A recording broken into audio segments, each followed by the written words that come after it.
Hello, everyone. This is Jimmy Cultist back again with another logic tutorial. This time we're covering first-person melee combat. So let's get started right away. And the first thing you're going to want is a puppet. I've also got some sparks, which I've made in advance using a painting. Set to all directions, 5,000 playback speed, pulse, no loop. That's just for the effect of colliding with walls, which I'll explain how to do that later. But to start with, you're going to want your puppet not to obscure the camera, so the parts that will, get in the way, I advise scoping in to the group, double tapping with X, then opening the tweak menu with L1 and square, and going in and making them invisible. But you also want them to still cast shadows, so that way if you're in a room with bright light, you'll see a relatively convincing silhouette on the wall of a full person and not a, decapitated weirdo. Just set the shadows to cast always. And that will pretty much provide you with the necessary illusion. Dreams doesn't have mirrors, so you don't need to worry about that. But the next thing you're going to want is a sculpt, non-collidable and invisible. And you're going to want to duplicate the arm of your puppet. I advise duplicating it all at once and then scoping, and then making a group with the object. And you remember how to make groups, of course. This little thing here. But once the arm is in the group, scope in and attach a new bolt to the shoulder area. Set it to maximum springiness. I also advise making it non-movable. You may not have a group if you don't have any, armor grouped with the arm. The non-movable symbol looks like this in here. Also make sure all of this is non-collidable for the purposes of our demonstration. And once that's all done, put a microchip on top of the group. Make sure you're outside of it. Do not put it on, the inside of the group. It must be on the outside. And inside there, you're going to want to place a teleporter labeled cam, set to match target orientation, and you'll want it to be fairly in the center, about where the shoulder bone would be. But you could have it slightly off and it would still work. And naturally we'll want something for it to attract to, so, stamp down a microchip, put a tag labeled cam in there, and that's basically the position at which our camera will pivot. You're probably going to get the best viewpoint if your camera is down near the chest rather than up where the head is. That's just how most first-person games are. I don't know why exactly, but it seems convincing enough. Next, inside of our little microchip on the camera mount, we're going to put down a camera. Set it to cut, hide imps, although that won't really be necessary, but I do it anyway, just in case. And don't forget to set your puppet to forced possession, so that this will all work relatively smoothly. Next, we're going to need the sword to have some collidability. So scope into your puppet, and I would say the fist and the sword are a singular group, so put the microchip on the outside of that. You can also label it if you want to. Just, if you have a lot of these things open, it gets confusing sometimes. And we're going to want an emitter, and we're going to want to select the spark. And once that's done, oh, another thing, set it to emit once and set the lifetime to 1.0 or shorter, depending on your sparks. And I've hooked up the object just emitted output emitted to this sword sound effect, so that when it collides with walls, it'll make a satisfying clang. And here is the method by which we measure the collision.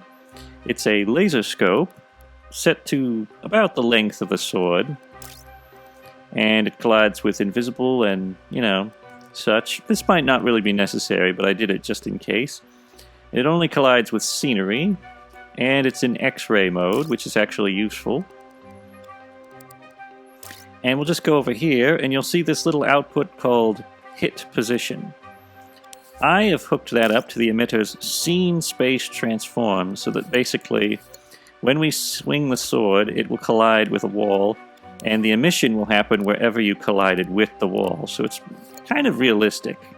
Like the sparks won't just appear in one area, they'll appear wherever you strike the wall, based off the laser scope's collision point. And it's pretty nifty, a low thermo way of doing this, probably. The best way, I'd say. Anyway, next you're going to want a tag labeled swinging. You can have it about here, but it really doesn't matter. It can be up or down on the sword. And a node connected to our health modifier, which we're going to make 1.0. And it should really only damage foes, or potentially objects if you want to be able to cut ropes or something like that. And we can now get over to our animation area. Also, the camera controls I've copied off the MM Puppet. It's pretty easy if you actually want to use them yourself. Let me go in here real quick and demonstrate.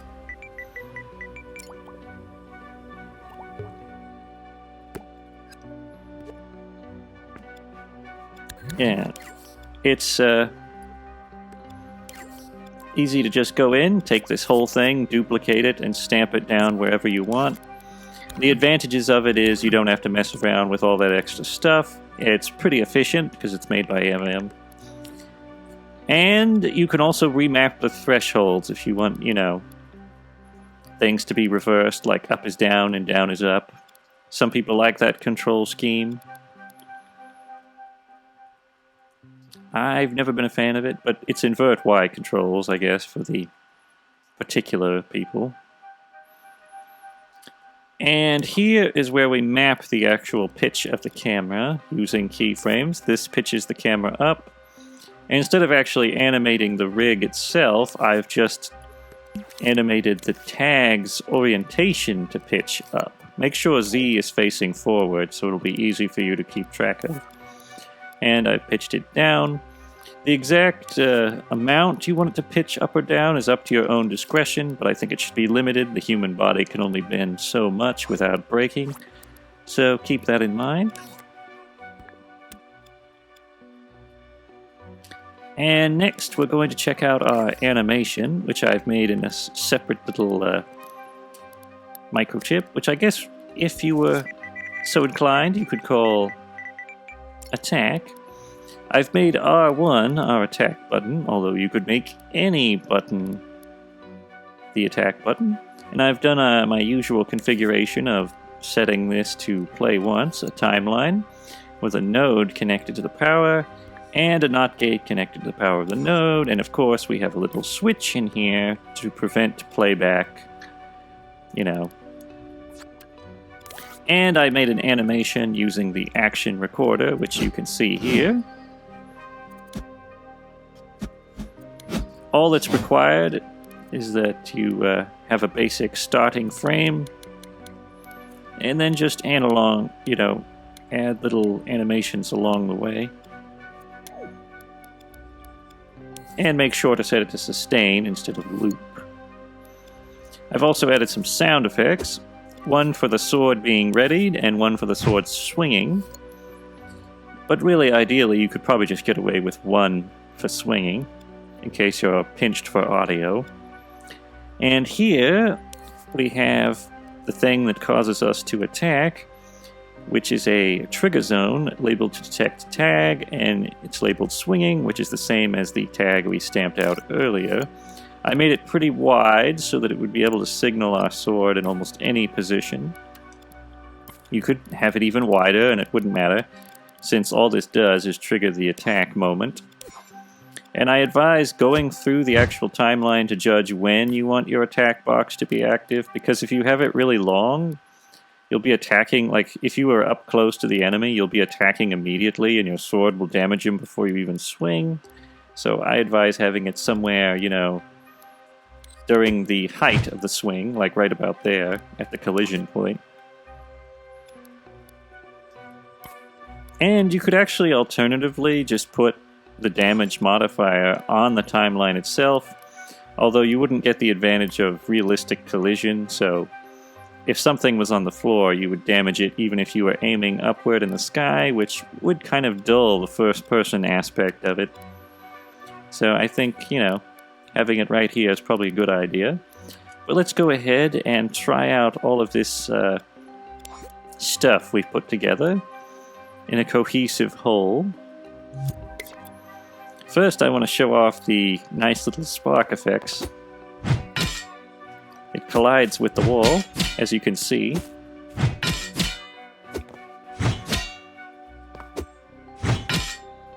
Pretty neat, if I do say so myself.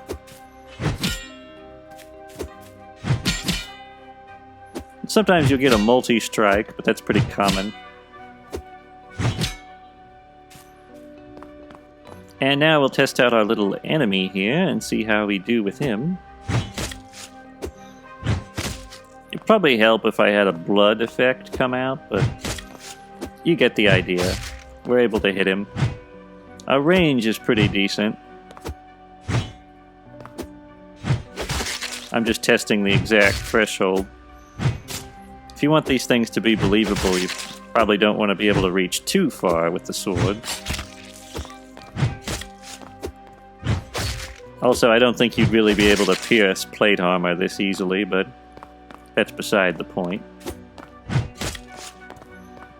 It's just a little test. And you can kind of see your shadow.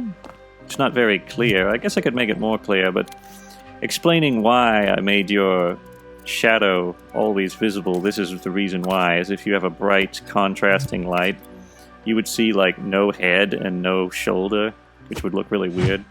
And you still look a bit odd when you're animated and when you're moving, but that's kind of true of every first-person game if you could actually see the real model. I just think it helps with the illusion quite a bit to have something really be there for moments like this. And you could actually animate the sword moving in your hand, perhaps, if you wanted to, like bobbing up and down. I'm not really into that. I have pretty simple taste when it comes to this sort of thing. I guess I have kind of a throwback mentality. But anyway, hopefully you find that helpful and the steps were easy enough to follow.